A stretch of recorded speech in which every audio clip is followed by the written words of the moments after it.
নিজস্ব নকশায় তৈরি প্রথম বিমান উড়িয়ে পশ্চিমা বিশ্বকে তাক লাগিয়ে দিল ইরান।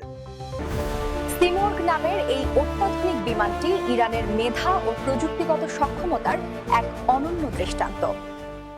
বিশ্বে যেখানে মাত্র 20টিরও কম দেশ নিজস্ব নকশায় বিমান তৈরি করতে সক্ষম, সেখানে নতুন ইতিহাস গড়ে সেই তালিকায় নাম লিখে নিল তেহরান। ইরানের এই সাফল্য যেন আবারও প্রমাণ করল, স্বনির্ভর প্রযুক্তিতে দেশটি আজ এক নতুন উচ্চতায়।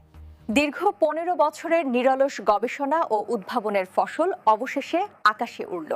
মধ্য ইরানের শাহিন বিমান ঘাঁটি থেকে উড্ডয়ন করা এই শক্তিশালী বিমানটি যেন আধুনিক প্রযুক্তি আর ঐতিহ্যের মিলন। বিমানটিতে রয়েছে দুটি 2500 হর্স পাওয়ারের ইঞ্জিন, যা একটানা 3900 কিলোমিটার দূরত্বে 6 মেট্রিক টন কার্গো বহন করতে সক্ষম।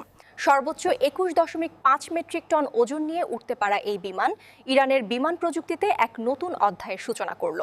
এই আধুনিক বিমানটি শুধু প্রযুক্তির বিবর্তনের গল্পই বলে না, বরং ইরানের নিজস্ব প্রকৌশল দক্ষতার এক সাহসী ঘোষণাও বটে।